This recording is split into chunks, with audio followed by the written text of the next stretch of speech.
स्वागत है आप सभी का हमारे इस यूट्यूब चैनल में। तो चलिए आज की वीडियो में देखेंगे 10 क्लास का साइंस चैप्टर 1 रासायनिक अभिक्रिया और समीकरण, उसका एमसीक्यू, मोस्ट इंपॉर्टेंट एमसीक्यू, जो कि बोर्ड एग्जाम के लिए बहुत ही ज़्यादा इंपॉर्टेंट होने वाला है। अपने से सभी क्वेश्चन को तैयार किए हैं पिछले लगभग 4 से 5 साल तक के क्वेश्चन को देखते हुए। तो 30 एमसीक्यू इस बार होने वाला है। तो आज की वीडियो में जितना भी एमसीक्यू बताने जा रहे हैं पहला चैप्टर का, यहाँ से 3 से 4 क्वेश्चन आपको देखने को मिलेगा और जितना क्वेश्चन बताएंगे उसी में से एग्जाम में आएगा, उससे बाहर का एक भी क्वेश्चन पहला चैप्टर से नहीं रह सकता है। इसी तरह सभी चैप्टर का एमसीक्यू तैयार होते जा रहा है और आपको वीडियो प्रोवाइड करते चलेंगे। आज से शुरू किए हैं पहला चैप्टर से, पिछला वीडियो सब में क्वेश्चन बैंक देख रहे थे, ठीक है। तो चलिए शुरू करते हैं। पहला क्वेश्चन, रासायनिक अभिक्रिया में भाग लेने वाले पदार्थ को क्या कहते हैं? पहला ऑप्शन है ऑप्शन नंबर 1 अभिकारक, दूसरा ऑप्शन है उत्पाद, तीसरा ऑप्शन है उत्प्रेरक और चौथा ऑप्शन है उत्पाद। तो देखिए, रासायनिक अभिक्रिया में भाग लेने वाला पदार्थ यानी ऐसा पदार्थ जैसे H2 + O2 बनता है H2O, तो रासायनिक अभिक्रिया में जो भाग ले रहा है यानी इधर LHS तरफ जो है उसको क्या कहते हैं? तो उसको अभिकारक कहते हैं, ठीक है। यानी ऑप्शन नंबर 1 सही हो जाएगा। और इधर जो राइट साइड है RHS तरफ, इसको उत्पाद कहते हैं, ठीक है। तो अगला क्वेश्चन है उसी से, रासायनिक अभिक्रिया के फलस्वरूप बने पदार्थ को क्या कहते हैं? रासायनिक अभिक्रिया के बाद जो पदार्थ बनता है, जैसे अभी H2 और O2 रिएक्शन किए तो H2O बना, तो ये H2O क्या है? तो ये उत्पाद है, ठीक है। ऑप्शन नंबर 2 सही हो जाएगा। तीसरा क्वेश्चन है, किसी रासायनिक अभिक्रिया में उत्पाद का कुल द्रव्यमान अभिकारक के द्रव्यमान का होता है? क्या होता है? तो किसी रासायनिक अभिक्रिया में जो उत्पाद बना, जैसे H2 और O2 से अगर H2O बनाए तो इधर जो उत्पाद बना यानी H2O उत्पाद है ये, और इधर जो भाग ले रहा है वो क्या है? अभिकारक। तो ये दोनों का द्रव्यमान पूछ रहा है, क्या होता है? तो ये दोनों का द्रव्यमान LHS एंड RHS दोनों तरफ का द्रव्यमान जो है वो हमेशा बराबर होता है। ऑप्शन नंबर 1 सही हो जाएगा, इक्वल होता है, ठीक है। क्यों होता है? कौन सा नियम से होता है? तो द्रव्यमान संरक्षण के नियम के अनुसार। तो अगला क्वेश्चन ऐसे ही क्वेश्चन एक बन सकता है द्रव्यमान संरक्षण नियम से, कि रासायनिक अभिक्रिया को संतुलित किस नियम के आधार पर किया जाता है? संतुलित मतलब वही LHS और RHS दोनों तरफ को इक्वल किया जाता है। तो कौन सा नियम को फॉलो करने के लिए ऐसा करा जाता है? तो वो है द्रव्यमान संरक्षण के नियम, ठीक है। द्रव्यमान संरक्षण का नियम ऑप्शन नंबर 1 सही जवाब हो जाएगा, ठीक है। तो आज की वीडियो में क्लास जैसा वीडियो प्रोवाइड कर दे रहे हैं। कल से कोशिश करेंगे एमसीक्यू जल्दी बन जाएगा, तो रात को 9 से 10 आपका टेस्ट सब चैप्टर वाइज लेते चलेंगे, ठीक है। आपसे आंसर करेंगे और अभी भी जो भी वीडियो देख रहे हैं क्वेश्चन पढ़िए और अपने से कोशिश करिए आंसर बताने का। फिर अपने से आंसर ना आवे तो फिर हम तो बता ही रहे हैं, ठीक है। लेकिन क्वेश्चन देखिए 5 नंबर क्वेश्चन, लौह चूर्ण पर तनु हाइड्रोक्लोरिक अम्ल डालने से क्या होता है? बहुत इंपॉर्टेंट क्वेश्चन। लोहा का चूर्ण है यानी Fe होगा, इसमें हाइड्रोक्लोरिक अम्ल बोला है तो HCl हाइड्रोक्लोरिक अम्ल होता है, इसको डालने से क्या होगा?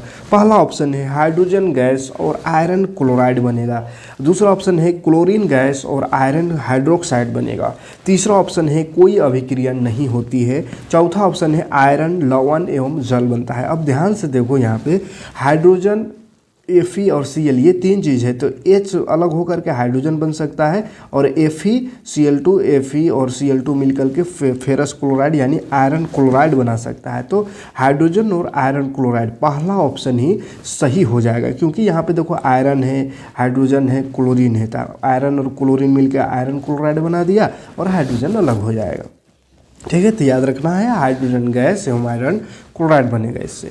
अगला क्वेश्चन है, निम्नलिखित में से किस अभिक्रिया में 2 अलग अलग परमाणुओं के समूह का आपस में आदान प्रदान होता है? तो कौन सा ऐसा अभिक्रिया है जिसमें 2 अलग अलग परमाणु का बोल रहा है परमाणुओं के समूह का आपस में आदान प्रदान होता है। जैसे इस तरह से है, ए बी एक साथ है, सी डी एक साथ है, तो आदान प्रदान हो जाता है, यानी ए और सी हो गया और बी और डी हो गया, अदला बदली हो जाता है। तो ऐसा होता है द्विवीय विस्थापन अभिक्रिया में। ऑप्शन नंबर 4 सही हो जाएगा। ठीक है, नेक्स्ट क्वेश्चन 7 नंबर भी बहुत ज़्यादा इंपॉर्टेंट क्वेश्चन है। क्वेश्चन कह रहा है Fe2O3 यानी फेरस ऑक्साइड, आयरन ऑक्साइड भी कह सकते हैं, प्लस एल्युमिनियम है, ये रिएक्शन करा तो देखो क्या बन गया, एल्युमिनियम ऑक्साइड और Fe अलग हो गया। ध्यान से इस रिएक्शन को देखना है। इसमें बोला है ऊपर दी गई अभिक्रिया किस प्रकार की है, कैसी अभिक्रिया है, तो ध्यान से इस अभिक्रिया को देखोगे तो Fe ऑक्सीजन के साथ था, आयरन ऑक्सीजन के साथ था, एल्युमिनियम अलग था, लेकिन होने के बाद, अभिक्रिया होने के बाद क्या हुआ कि ऑक्सीजन आ गया एल्युमिनियम के पास, ऑक्सीजन एल्युमिनियम के पास आ गया और Fe अकेला हो गया, Fe अकेला हो गया, Fe से ऑक्सीजन हट गया। तो ऐसा वाला रिएक्शन को याद कीजिए, चैप्टर पढ़ा रहे थे उस समय क्या समझाए थे कि जब कोई एक तत्व दूसरे तत्व को उसके यौगिक से विस्थापित कर देता है, यानी हटा देता है, यानी लात मार के भगा देता है। जैसे एल्युमिनियम क्या किया, Fe को अब लात मार के भगा के उसका जगह खुद ले लिया एल्युमिनियम, और एल्युमिनियम ऑक्साइड से सेटिंग, और Fe बेचारा हो गया अकेला। तो ऐसा अभिक्रिया को विस्थापन अभिक्रिया कहते हैं। ठीक है, विस्थापित कर दिया एक तत्व को, इसलिए विस्थापन अभिक्रिया कहते हैं। ऑप्शन 4। नेक्स्ट क्वेश्चन 8 नंबर में इंपॉर्टेंट क्वेश्चन ये भी देखो, CH4 यानी मीथेन है और ऑक्सीजन दोनों अभिक्रिया करा तो कार्बन डाइऑक्साइड, जल और ऊर्जा बन रहा है। तो बोला है यह किस प्रकार की अभिक्रिया है, तो यह किस प्रकार का अभिक्रिया है, कमेंट में बताइए आप। ऊष्माक्षेपी है, ऊष्माशोषी है, विस्थापन है या वियोजन है।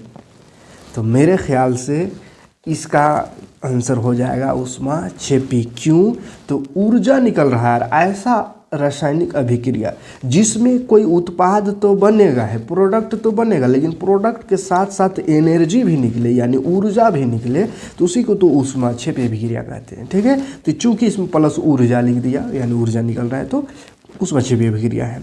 अगला क्वेश्चन है BaCl2 बेरियम क्लोराइड और Na2SO4 सोडियम सल्फेट, और BaSO4 बेरियम सल्फेट और प्लस 2 NaCl नमक, किस प्रकार की अभिक्रिया है, ये भी पूछा है।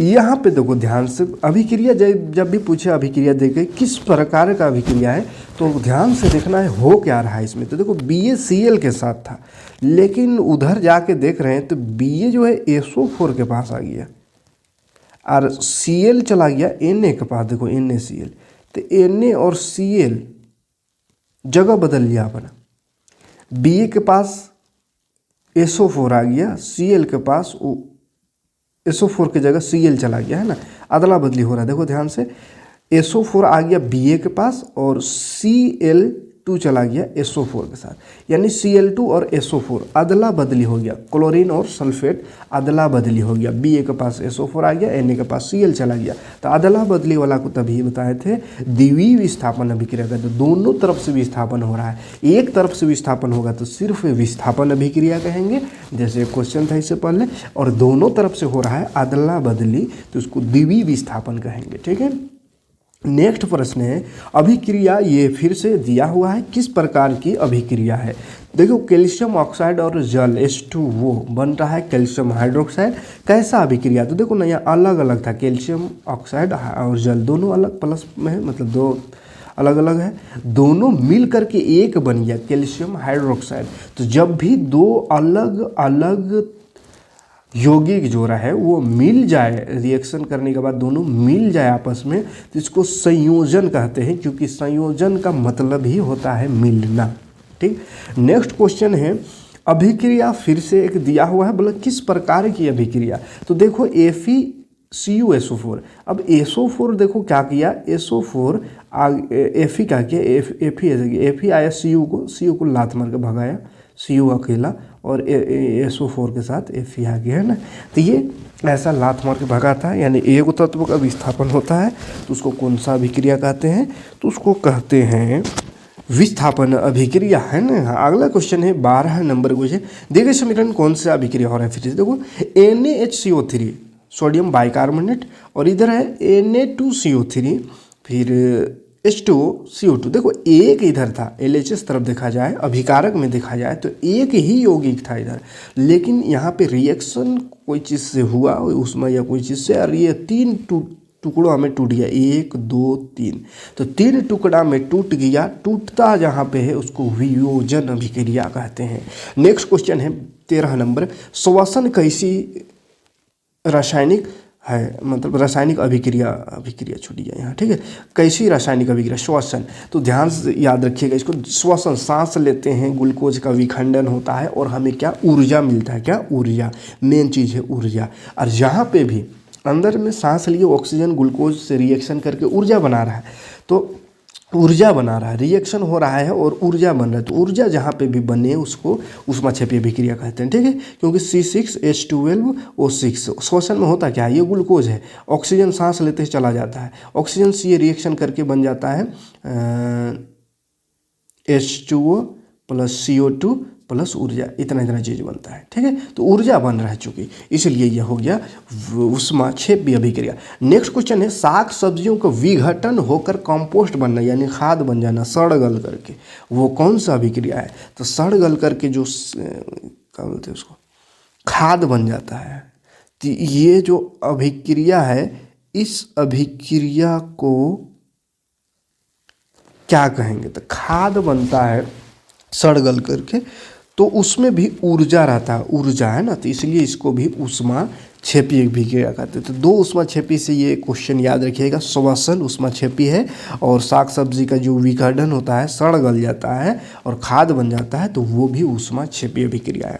शरीर में भोजन का पचना किस प्रकार का अभिक्रिया, भोजन पचता है शरीर में, पाचन है ना, तो पाचन में क्या होता है, खाते कोई चीज़ है वो छोटे टुकड़ों में टूट जाता है, ठीक है। तो टूटने की बात जहाँ पे हो, खाते हैं टूटता है शरीर के अंदर, पचाना मतलब तोड़ना होता है, ठीक है, छोटे टुकड़ों में, तो वो वियोजन अभिक्रिया हो गया।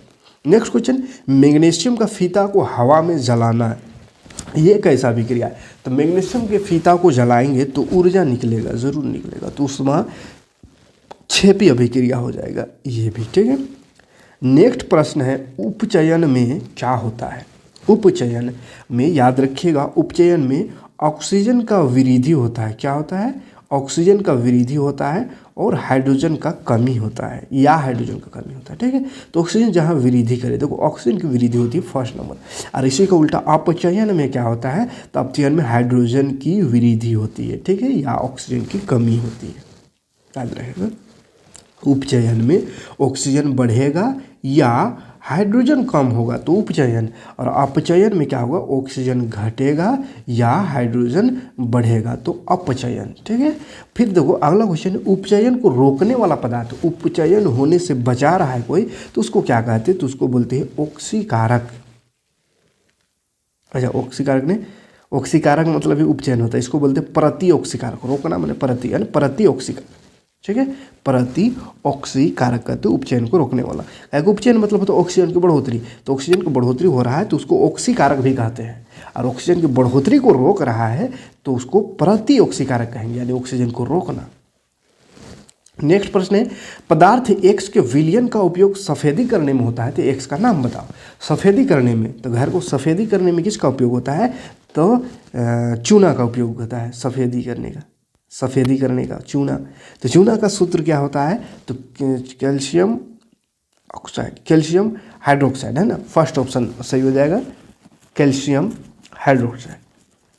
सफ़ेदी करने के लिए कौन सा, कैल्शियम हाइड्रोक्साइड या कैल्शियम ऑक्साइड, भी दो ऑप्शन सही हो गया इसमें थोड़ा सा। अच्छा देखो, सफ़ेदी करने के लिए मतलब चूना का उपयोग करते हैं, तो चूना को जब पानी में से रिएक्शन कराते हैं तो हाइड्रोक्साइड बनता है, तो किसका उपयोग करते हैं, तो कैल्शियम ऑक्साइड लिख सकते हैं, चूना का सूत्र होता है कैल्शियम ऑक्साइड, जब पानी मिला देते हैं तब ये बन जाता है कैल्शियम हाइड्रोक्साइड, ठीक है। तो इसका आंसर सेकेंड ऑप्शन सही होगा, कैल्शियम ऑक्साइड।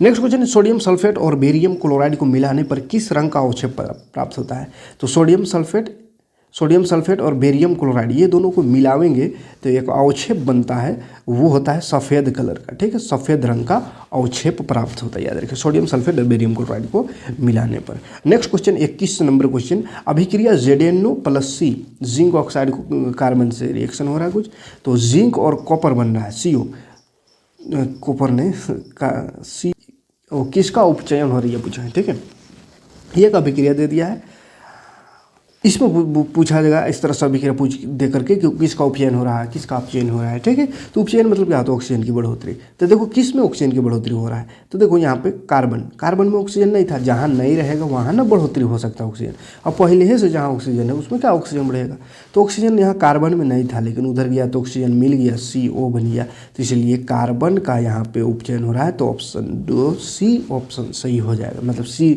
सही होगा, कार्बन सही होगा, ठीक है, ऑप्शन नंबर 2। ध्यान से देख समझिएगा इसको, है ना, बहुत कोई इसको जिंक लगा देगा, तो जिंक में तो पहले से ऑक्सीजन है, उसमें तो कम हो रहा है, ये अपचयन हो रहा है, अपचयन भी नहीं हो रहा है, जिंक में अपचयन नहीं, जिंक ऑक्साइड का अपचयन हो रहा है, यानी ऑक्सीजन रहेगा तो ऑक्सीजन का कमी होगा, और जहाँ ऑक्सीजन ही नहीं है वहाँ पर ऑक्सीजन की वृद्धि हो सकता है, कमी कहाँ से होगा, ठीक है, तो ऑक्सीजन की यहाँ वृद्धि कहाँ हुआ था, कार्बन में हुआ, कार्बन में नहीं था। अगला क्वेश्चन देखो, यहाँ पे कॉपर ऑक्साइड हाइड्रोजन, इस तरह से ये एक रिएक्शन है, इसका उपचयन फिर से किसका उपचयन हो रहा है जी, उपचयन मान ऑक्सीजन बढ़ेगा, तो हाइड्रोजन है यहाँ पे सिंगल, ऑक्सीजन नहीं है, तो यहाँ पे बढ़ सकता है और किसी में नहीं बढ़ सकता है, तो इसलिए ज़्यादा नहीं देखना है, कन्फ्यूज हो जाइएगा सब ऑप्शन देखने से, रिएक्शन देखना है कि किस में क्या हो रहा है। तो H2 में नहीं है ऑक्सीजन, बढ़ने का चांस इसी में H2O बन गया, तो H2 आंसर होगा, H2O नहीं H2, तीसरा ऑप्शन।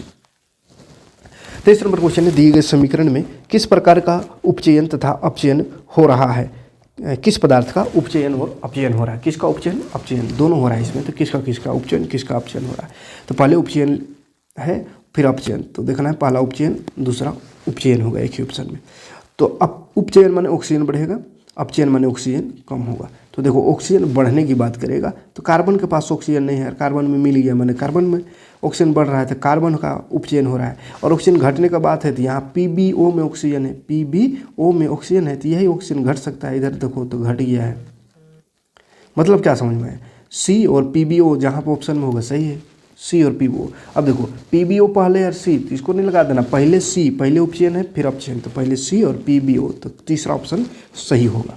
नेक्स्ट क्वेश्चन 24 नंबर, इनमें कौन सी अभिक्रिया नहीं होगी, कौन सी अभिक्रिया नहीं होगी ये बताना है, तो जिंक कॉपर सल्फेट और आयरन अभिक्रिया होगा, इसमें कौन सा अभिक्रिया होता है ऐसा वाला में, विस्थापन अभिक्रिया, यानी Fe क्या करेगा, कॉपर को हटाएगा और इससे अपना यौगिक बनाएगा, कॉपर अकेला हो जाएगा। ऐसा क्यों होता है, ऐसा अधिक अभिक्रियाशीलता तो कम को उसके यौगिक से विस्थापित कर देता है, यानी कॉपर जो है, कॉपर और आयरन यहाँ बगल में था, आयरन कॉपर से ज़्यादा अभिक्रियाशील है, यानी ज़्यादा स्ट्रॉन्ग है, इसलिए कॉपर को हटा के उसका जगह ले लेगा, यही कंडीशन है, कॉपर से ज़्यादा स्ट्रॉन्ग जिंक भी है, तो जिंक भी जाके कॉपर को लात मार के भगाएगा, लेकिन जब यहाँ इधर जिंक है और इधर कॉपर है, तो उधर देखो सब कॉपर था कमज़ोर था, लेकिन कॉपर इधर आ गया, इधर और उधर जिंक पहले आ गया SO4 के साथ, अब कॉपर जाएगा, पहले बताएं पहला दूसरा में ही पता चल रहा है कॉपर कमज़ोर है, अब कॉपर जाएगा जिंक को भगाने तो खुद लात खा जाएगा, मतलब नहीं सकेगा ये हटाने, तो ये रिएक्शन तीसरा नंबर जो ऑप्शन है, ऐसा रिएक्शन नहीं हो सकता, यानी कॉपर इससे रिएक्शन नहीं कर सकता, कॉपर इससे लड़ नहीं सकता जिंक से, ठीक है। बाकी आयरन फिर जिंक से कमज़ोर है तो जिंक जाके आयरन को भगाएगा और जिंक सल्फेट बन जाएगा, आयरन हट जाएगा, लेकिन कॉपर जिंक को नहीं हटा सकता है, तो तीसरा ऑप्शन बोल रहा कौन अभिक्रिया नहीं होगा, तो तीसरा नहीं होगा, है ना। अगला क्वेश्चन है, निम्नांकित में कौन प्रकाश वियोजन है, वियोजन माने टूटना, और प्रकाश वियोजन मतलब क्या, प्रकाश की उपस्थिति में जो टूटता है, तो AgBr या AgCl2 ये सब प्रकाश की उपस्थिति में टूटता है ना, AgBr AgCl2, तो AgBr टूट प्रकाश देंगे उसमें तो Ag और Br में टूट जाएगा, तो ये पहला ऑप्शन सही होगा। नेक्स्ट क्वेश्चन है, ऊष्मीय वियोजन यानी ऊष्मा देने से कौन टूटता है, उसको ऊष्मीय वियोजन कहेंगे, तो कैल्शियम कार्बोनेट याद रखिएगा ना, कैल्शियम कार्बोनेट में हीट देंगे, ऊष्मा देंगे, तो ये कैल्शियम ऑक्साइड और कार्बन डाइऑक्साइड में टूटता है, ऑप्शन नंबर 2 होगा सही आंसर, ठीक है। नेक्स्ट क्वेश्चन, निम्न में से कौन अपचायक है, अपचायक, एक उपचायक होगा एक अपचायक, तो इसमें बोला अपचायक कौन है, तो अपचायक पूछे तो याद रखना H2S हाइड्रोजन सल्फाइड, H2S अपचायक है, चौथा नंबर ऑप्शन, और उपचायक रहे तो उपचायक में HCl2 होता है, HCl2 है ना, अपचायक में H2S और उपचायक में Cl2 होगा, ठीक है। और एक क्वेश्चन इसी से रहेगा, उपचायक और अपचायक दोनों कौन है, तो H2O2, ठीक है, H2O2 ये दोनों है। H2O2 क्या है, उपचायक भी है अपचायक भी है। ये तीन चीज सेम लगभग है, रट लेना है इसको बढ़िया से ना। दीवारों को सफ़ेदी करने के लिए किसका उपयोग होता है, एक क्वेश्चन पहले भी था लेकिन उसमें हिंदी में था ऑप्शन, इसमें रिएक्शन में इक्वेशन में है। तो क्या है सफ़ेदी के लिए, तो कैल्शियम हाइड्रोक्साइड। यहाँ पे देखो कैल्शियम ऑक्साइड वहाँ पे बताए थे, कैल्शियम ऑक्साइड, कैल्शियम ऑक्साइड, लेकिन यहाँ पे कैल्शियम ऑक्साइड का ऑप्शन नहीं है, कैल्शियम हाइड्रोक्साइड है, तो यहाँ पे कैल्शियम हाइड्रोक्साइड लगाएंगे, ठीक है। ये सही, दोनों सही हो सकता है, तो कैल्शियम हाइड्रोक्साइड चाहिए। अगला क्वेश्चन, कैल्शियम हाइड्रोक्साइड यानी वही बुझा हुआ चूना। अगला, निम्न में कौन उत्पाद लेड नाइट्रेट को गर्म करने पर प्राप्त होता है, तो लेड नाइट्रेट को गर्म करेंगे तो क्या मिलता है, क्या बनता है, तो नाइट्रोजन Na2 और O2 बनता है ना, Na2 और O2 बनता है, चौथा ऑप्शन सही होगा। चिप्स की थैली में कौन सा गैस भरी जाती है, तो नाइट्रोजन गैस भरी जाती है, ये तो मालूम ही होगा। विकृत गंधिता कौन सी अभिक्रिया का कारण होता है, तो उपचयन। विकृत गंधिता ऑक्सीजन की वृद्धि के कारण होता है, यानी उपचयन, ऑक्सीजन की वृद्धि हो तो उपचयन, तो ये उपचयन अभिक्रिया का दैनिक प्रभाव है। अगला, जंग लगना कैसा अभिक्रिया है, तो जंग लगता कब, Fe में आयरन में ऑक्सीजन ऑक्साइड का परत चढ़ जाता है, मतलब कोई चीज़ आयरन है उसमें ऑक्सीजन अटैच हो रहा है यानी संयोजन हो रहा है, संयोजन मिल रहा है, तो संयोजन अभिक्रिया पहला ऑप्शन। जल का विद्युत अपघटन किस प्रकार का, तो जल का विद्युत अपघटन करते हैं तो जल क्या होता है, टूट जाता है हाइड्रोजन और ऑक्सीजन में, तो टूटना वियोजन अभिक्रिया, तो दूसरा ऑप्शन सही होगा, वियोजन अभिक्रिया। 36 नंबर क्वेश्चन है, जल के विद्युत अपघटन में कैथोड पर कौन सी गैस मुक्त होती है, कैथोड पर हाइड्रोजन गैस, कैथोड पर हाइड्रोजन गैस, दो को छड़ होता है, एगो एनोड एगो कैथोड, तो एनोड पर कैथोड पर हाइड्रोजन गैस याद रखिएगा बाबू, और यही एनोड पूछता है तो एनोड में ऑक्सीजन गैस होता है, ठीक है। तो चलो अगला क्वेश्चन में ही एनोड है, जल के विद्युत अपघटन में एनोड पर कौन सी गैस मुक्त होती है, तो एनोड पर ऑक्सीजन गैस मुक्त होती है, ठीक है। अगला ये क्वेश्चन एक रिएक्शन है, Cu और O2, ये बन गया Cu, मन मिल रहा है, कौन सा अभिक्रिया है, ये है बोल रहा था, है कौन सा अभिक्रिया है, तो एक तरह से देखा जाए तो इसमें दो अलग था, मिल गया, तो एक संयोजन अभिक्रिया है ये, लेकिन ऑप्शन में तो संयोजन नहीं है। तो फिर देखो और क्या हो रहा है, तो देखो कॉपर में ऑक्सीजन मिल रहा है, तो ये ऑक्सीजन मिल रहा है, तो उपचयन अभिक्रिया बोले थे, ऑक्सीजन की वृद्धि हो तो उपचयन, अब तो यहाँ पर उपचयन भी ऑप्शन नहीं है। अब क्या होगा, तो उपचयन को एक बार बताए थे, ऑक्सीकारक भी कहते हैं ना, ऑक्सीकरण या ऑक्सीकारक, तो ऑक्सीकरण, तो उपचयन को ऑक्सीकरण भी कहते हैं, इसलिए ऑक्सीकरण इसका सही आंसर होगा। अगला क्वेश्चन है, संगमरमर का रासायनिक सूत्र, संगमरमर का रासायनिक सूत्र है CaCO3 यानी कैल्शियम कार्बोनेट, संगमरमर कहते हैं कैल्शियम कार्बोनेट, ठीक है। किस रासायनिक यौगिक के बनने के कारण दीवारों में चमक आती है, तो वही कैल्शियम कार्बोनेट के कारण दीवारों में चमक आती है। 42 नंबर क्वेश्चन, श्याम श्वेत फोटोग्राफी में किस पदार्थ का उपयोग होता है, श्याम श्वेत फोटोग्राफी, इसका मतलब क्या होता है, ब्लैक एंड व्हाइट फोटो है ना, इसमें कौन सा पदार्थ का उपयोग होता है बोल रहे हैं, तो इसमें सिल्वर क्लोराइड का उपयोग होता है, सिल्वर क्लोराइड, ठीक है। निम्न में कौन समीकरण संतुलित नहीं है, चलो संतुलित असंतुलित से क्वेश्चन, संतुलित कौन नहीं है, दोनों तरफ के परमाणुओं की संख्या बराबर हो तो संतुलित, बोला कौन नहीं है, तो देखो इधर हाइड्रोजन दो गो, इधर भी हाइड्रोजन दो गो, ठीक है, क्लोरीन दो गो, और यहाँ 2 लगल है तो क्लोरीन भी 2 गो, तो ये संतुलित है, ठीक है। छोटा छोटा को चेक कर लेते हैं, यहाँ H 2 दूनी 4 गो, इधर भी H 2 गो 4 गो, और 2 लगा है यहाँ, यानी ऑक्सीजन भी इधर 2 गो, इधर भी 2 गो, संतुलित है ये भी। इसमें K 2 गो, ठीक है, Cl 2 गो, यहाँ भी Cl 2 गो, 2 लगा है इधर तक, और ऑक्सीजन यहाँ 3 दूनी 6 गो, 6 गो, तो इधर 3 दूनी 6 गो, ये भी संतुलित, देखो 3 गो संतुलित आ गया, तो जाहिर सी बात है दूसरा संतुलित नहीं होगा, देख लो एक बार, Pb एगो है, इधर Pb एगो है, ऑक्सीजन यहाँ 3 दूनी 6 गो है, इधर ऑक्सीजन 2 और 2 4 एगो है, और एक यहाँ 5 गो है, 5 है, इधर 6 गो है, मतलब ये दूसरा नंबर संतुलित नहीं है, तो यही कौन नहीं है पूछा है, तो दूसरा ऑप्शन लगा देना है आंसर, ठीक है। नेक्स्ट क्वेश्चन है, निम्न में कौन संतुलित समीकरण है, और संतुलित कौन है वो बताना है, ठीक है। और 2-3 क्वेश्चन है, भागिएगा नहीं, ठीक है, नहीं तो फिर चित्र वाला क्वेश्चन आ रहा है, वहीं से क्वेश्चन चित्र वाला 100% क्वेश्चन आता है, ठीक है। निम्न में कौन संतुलित समीकरण है, संतुलित और संतुलित से भी 100% रहेगा क्वेश्चन। और ये इसमें तो सब्जेक्टिव वाला भी क्वेश्चन रहेगा यहाँ से।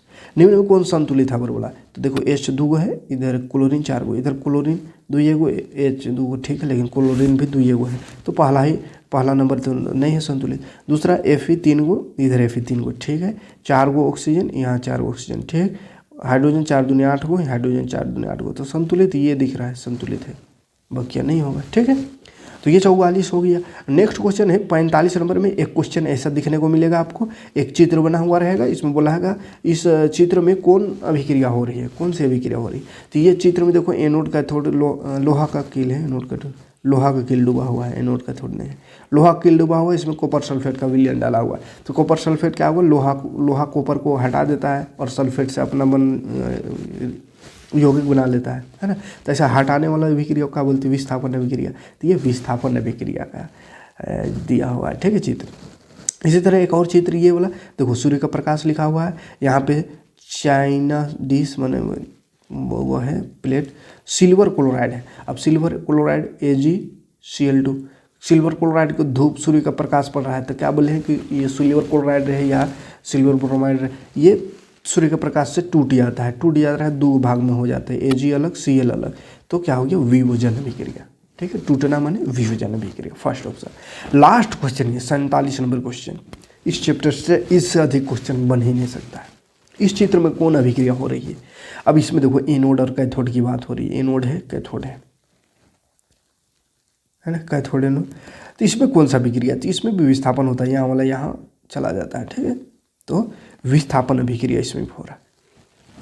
तो ये 47 क्वेश्चन मोस्ट इंपॉर्टेंट क्वेश्चन है, पहला चैप्टर से जितना क्वेश्चन बन सकता था सभी क्वेश्चन को आपके समक्ष रखने के प्रयास किए। उम्मीद करेंगे कि वीडियो काम का लगा होगा, अच्छा लगा होगा तो लाइक और कमेंट किए बिना ना जाए तो बेहतर होगा, और नेक्स्ट क्लास जल्दी मिलेगा, बहुत कम समय है। और अगर हमसे आप ज़्यादा क्लास चाहते हैं, पूरा तैयारी 100% करना चाहते हैं, तो एक काम करना ही होगा, वीडियो को शेयर करना होगा, ज़्यादा से ज़्यादा लाइक और कमेंट करना होगा, क्योंकि बिल्कुल ही टाइम नहीं मिल पा रहा है ना। इसलिए कितनों चाह रहे हैं कि रेगुलर दें, लेकिन ये हो जा रहा है, टाइम एकदम नहीं मिल रहा है। अभी हम जो वीडियो बना रहे हैं, अभी टाइम दिखाएंगे तो देख लीजिए एक बार, नहीं तो भी देखिए 11:51 हुआ है, ठीक है, रात में।